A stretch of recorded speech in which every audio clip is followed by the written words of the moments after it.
consequence for family and community.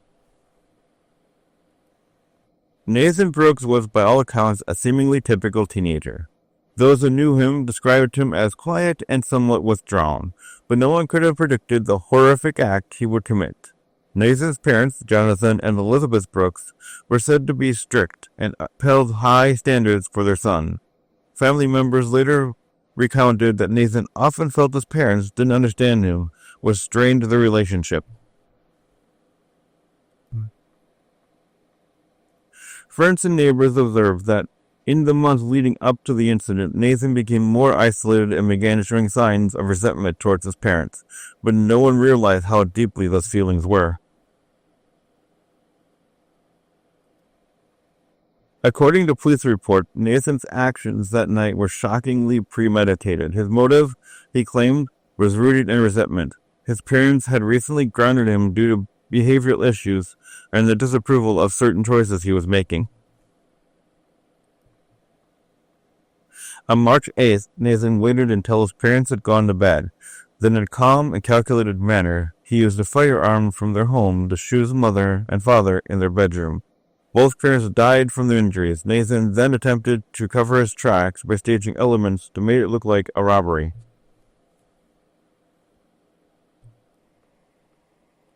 When investigators questioned Nathan, he initially claimed that the murders were a robbery gone wrong. However, inconsistencies in his story led detectives to probe further. And after a lengthy interrogation, Nathan eventually confessed to the crime. The confession shocked everyone who knew of the family. It was almost impossible to believe that a 14-year-old had committed such an unthinkable act against his own parents. His motive, as he explained to the authorities, was a mixture of anger, resentment, and a desire to be free from his parents' rules.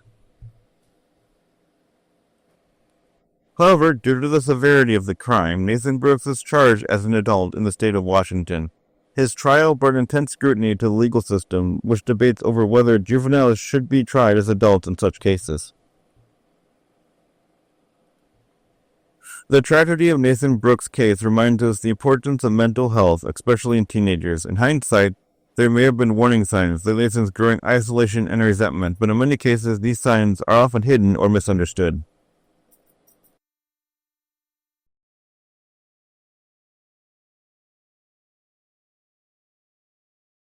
In a small, quiet town of Newtown, Connecticut, on December 14, 2012, an unspeakable tragedy struck. The event left deep emotional scars on families, the community, and people all across the nation. Sandy Hook Elementary was a school that represented a community's hopes and dreams for its youngest generation. Teachers, administrators, and families came together each day, as they did on December 14, 2012, a day that started like any other until everything changed. At approximately 9:30 a.m., a gunman entered Sandy Hook Elementary and carried out one of the most deadliest school shootings in U.S. history. Tragically, 20 children and 6 school staff members lost their lives. The culprit, Adam Lanza, the 20-year-old responsible for the attack, was a former student at Sandy Hook. Investigators following the tragedy tried to uncover why Lanza committed such a heinous act. Experts pointed to various factors, including mental health challenges, social isolation, and other complex issues. Reports revealed that Lanza struggled with mental health challenges from a young age, including possible autism spectrum disorder and severe social anxiety. Some experts have speculated that these factors, combined with the fascination with violence, may have contributed to his actions. However, it's important to remember that mental health conditions do not inherently lead to violent behavior. Following the shooting, an extensive investigation was conducted by both local authorities and the FBI. They found evidence suggesting that Lanza had planned the attack meticulously. Reports of his internet history showed he had researched other mass shootings and had isolated himself almost completely in the years leading up to the incident. Violent video games are said to have inspired Lanza's crime spree. He was a frequent first-person shooter fan, known for enjoying Call of Duty for hours on end. While he did not own a firearm license, he had extensive training using one due to range time. The boy was said to be mentally disturbed, suffering from a variety of mental health issues.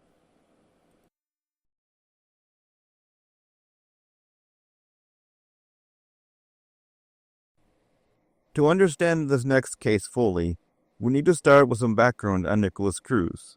He was born on September 24th, 1998, and was adopted as an infant.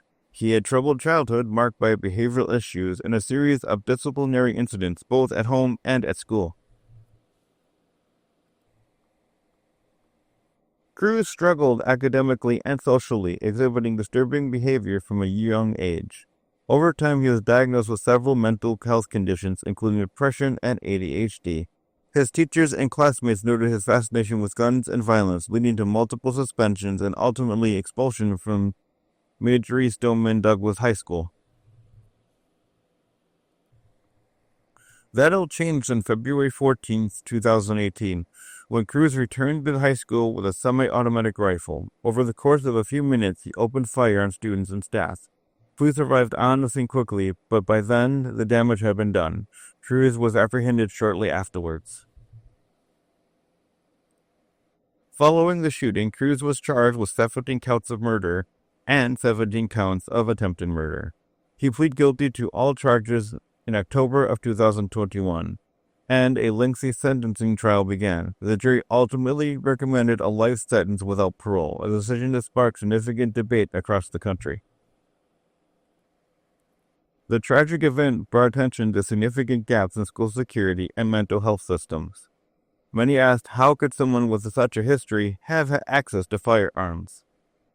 Although not really discussed in this case much, but there's evidence of Cruz playing a lot of video games, most notably Call of Duty, where it is shown in court documents that Cruz wrote in his words, "Die, die, die," in his story for his language class. And when asked about it, he said it came from his Call of Duty game booklet.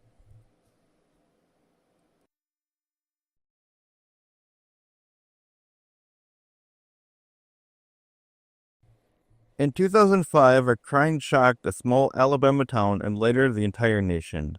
A teenager named Devin Moore, just 18 years old, brutally murdered 3 police officers in a quiet police station in Fayetteville, Alabama. But this case took an unexpected turn when Moore's lawyers argued that one of the major culprits was a video game. Grand Theft Auto Vice City, known for its violence, controversy, and the freedom it gives players to wreak havoc in a digital world. It's a game that's been blamed for everything from minor delinquency to serious crime. But could a video game really have such an impact? Devin Moore was, by most accounts, a normal teenager, growing up in Fayetteville, Alabama. Moore didn't have a history of violent behavior or any major red flags. He had a tough home life, which unfortunately led to him bouncing around in foster care, but otherwise there was no signs of what was to come. At the age of 18, Moore enlisted in the Air Force, but while waiting for his assignment when the incident occurred, in the meantime Moore developed a deep interest in Grand Theft Auto Vice City, reportedly spending countless hours playing the game. His defense attorneys would later argue that he'd become obsessed, unable to separate the game's fictional violence from reality. On June 7, 2003, Moore was arrested for a minor offense, suspected car theft. He was brought into the Fayetteville police station where he was initially calm, but that soon changed.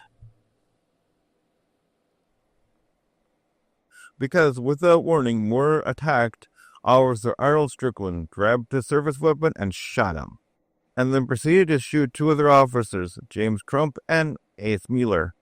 In cold blood, Moore took a police car and then fled the scene, but he was later captured without incident. The brutal crime shocked the town and left 3 families devastated. The question in everyone's mind was what could have driven someone to do something so senseless.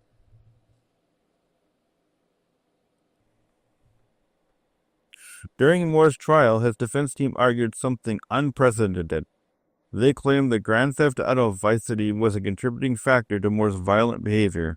He argued that the game's realism, its focus on killing law enforcement, and Moore's extensive time playing it had influenced him to commit the crime. The prosecution, however, argued that Moore knew exactly what he was doing and was fully aware of the consequences of his actions. They claimed that blaming a video game was an excuse to avoid responsibility.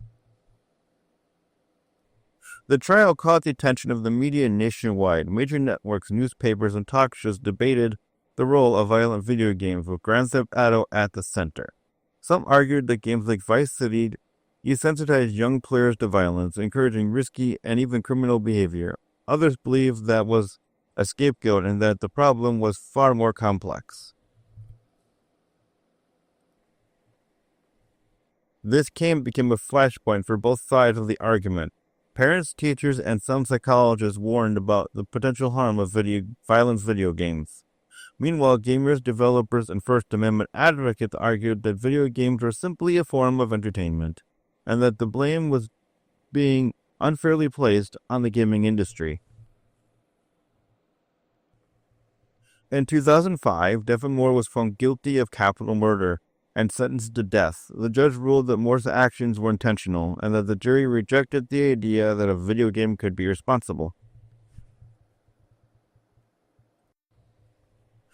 However, despite the conviction, the debate didn't end there. The families of the victims even filed a lawsuit against Rockstar Games, the publisher of Grand Theft Auto Vice City, along with Sony and the retailers who sold Moore the game. So what was the outcome? Well, ultimately, the lawsuit didn't succeed, but it opened up the door to new conversations about regulation, responsibility, and the potential impact of violent media.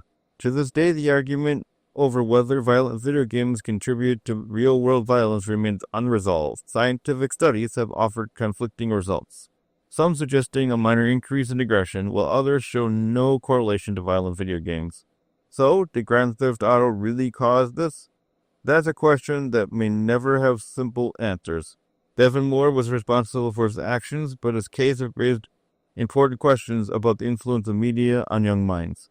Questions we're all still trying to answer today. Thanks for watching. What do you think? Can video games like GTA really influence people to commit crimes, or are they just being used as a convenient scapegoat? Drop your thoughts in the comments below, and don't forget to like, subscribe, and hit that notification bell for more deep dives into gaming's biggest controversies. Until next time, keep gaming responsibly, and remember, the pixels on the screen don't define your reality.